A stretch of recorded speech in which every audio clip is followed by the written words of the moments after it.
What's up, everybody? Thank you for tuning in today to another episode here at Airbnb Rental Empire. I appreciate all the subscribers, all the love that you guys give. You guys are the reasons that I'm putting out this information. You know, I want to share it with you guys and what has made me very successful doing the Airbnb rental arbitrage in terms of all the secrets, all the little hints, all the little tricks and that sort of thing. I'm here to share that with you guys.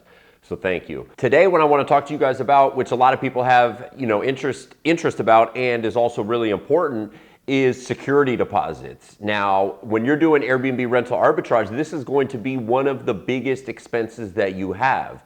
So the question often is, how much security deposit do you pay?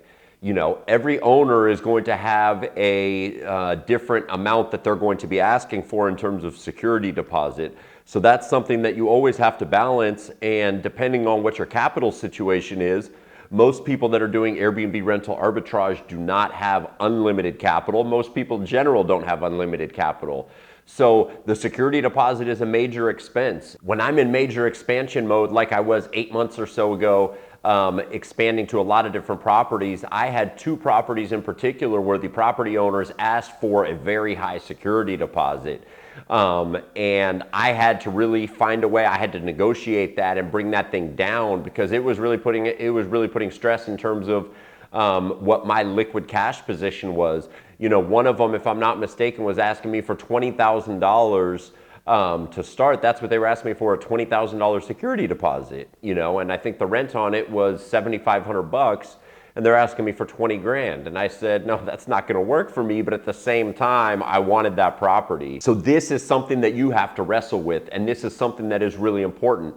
A lot of it is going to come down to how you present what you do to the property owner. If the property owner thinks that you might not really know what you're doing, or you're going to be a little bit loosey-goosey in terms of what kind of a tenant you bring in there, is it going to be a party property, that sort of thing, you're going to run into issues with the security deposit, and the property owner is going to ask you for an extra high security deposit more than they were already thinking. So, it's going to come down to what can you do to present to the property owner and give them peace of mind that the property is not going to get trashed. So for instance, today I just went and looked at a property that I'm interested in taking over. The tenant, the long-term tenant that had been there, had just moved out. The property hadn't even been cleaned yet, and I walked the property with the property owner. This is actually a good opportunity for me to present to him what it is that I do and how I would never leave the property in this shape, which is very true. So for instance, he opens the refrigerator. There's all kinds of crap in there. It looks nasty in there. The fridge is pretty new, but the inside just looks filthy. There's oil and there's, spilled Coke and food and whatever it is.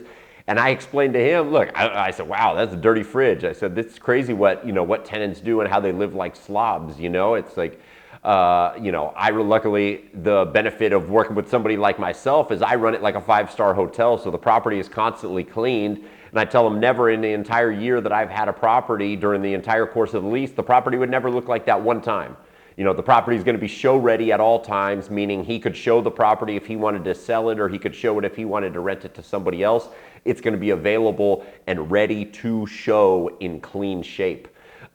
So as I also walk around the property with him, then I see there's a corner of the stairs. There were some laminate floors in there, and the bullnose on the corner of the stairs has been completely chewed away by a dog. So again, it's an opportunity. I said, wow, a tenant did that? I said, that's crazy. I kind of looked at him, explained how that's wild that a tenant would allow his dog to do that. And then I used that opportunity right there to say, I said, yeah, I actually never let dogs into the property. Obviously only service animals if people say that, but very rarely does that even come up.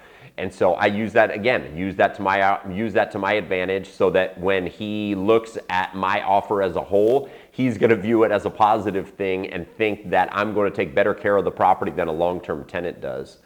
So with that being said, on this property that I looked at today, we even got to the point where we talked about security deposits, and he's going to ask me for 1 month security deposit, which is, not unreasonable. I would say this is your base case.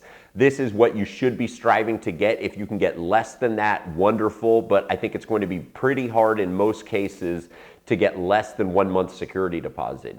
Now, I've had another property where the owner wanted 1.5 months security deposit, and I really didn't want to give it to them. But we ultimately agreed that I would give them 1 month security deposit up front, and then they would allow me over a 6-month period to pay the remaining balance. So that way it at least minimized my cash outlay for the property in terms of what I needed, cash to bring that thing up to speed and running. But nevertheless, the owner got the security deposit that they wanted. So with these security deposits, you know, a large part of it is also going to be dependent on how much you want the property. How important is the property to you?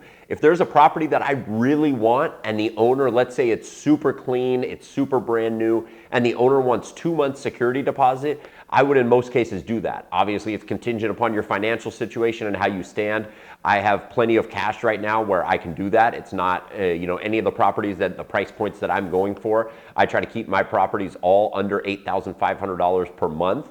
So my security deposit, basically the max security deposit that somebody would be asking me for if I was going for the highest price property would be $17,000, and that's something that I could afford. Now, I don't want to go through a bunch of properties where people are asking me for $17,000 because I also have to furnish them, etc. So that's not the only expense. Plus, on top of the security deposit, you're going to have to typically pay first month's rent. So, you know, the expenses are going to go up significantly from there. So basically with the security deposits, there's a lot of different ways to play it. A lot of it comes down to how you present your offer to the owner, and so that they trust you're going to do a good job in terms of managing the property and keeping the property very clean and neat, so that they're not going to need the security deposit from you. And then the other part is factoring in how much do you want the property, how profitable is the property going to be, and also is there going to be a way where you can maybe get creative in terms of prorating the security deposit, staggering it, paying in payments, part of it, if it's something that's significant. If you don't have any cash at all and you're really tight in terms of getting into arbitrage, then I would propose, I mean, owners, again, you're not going to be doing yourself any favors in terms of getting properties, but it doesn't mean that you're not going to be able to get them. I would then tell the homeowner that, look, you have, let's say, you know, you have whatever the security, let's say your rent is $5,000. Let's say you tell them, look, I can pay $2,500 security deposit up front, and then I'll pay you $1,000 a month or $500 a month up to $5,000. And you can tell them, I would then frame it also, look, you're not even going to need that $5,000 because I run my place like a 5-star hotel. This property is going to be super clean all the time. I'm constantly doing touch-up work on it, and my business is dead if I don't get 5-star reviews. So that is exactly how I would present it to the homeowner. Do it with a little bit of confidence where they believe that you're actually feeling what you're telling them, and that's going to go a long way. So with the security deposit thing, it is going to be a significant expense, but it's something that you're going to have to manage in terms of minimizing that cost to you in order to move forward, and so that you can get more property than one if you have some cash limitations. So if you guys enjoyed this video, I hope you did. Please subscribe to the channel, and I look forward to having you guys back soon. Thanks for watching.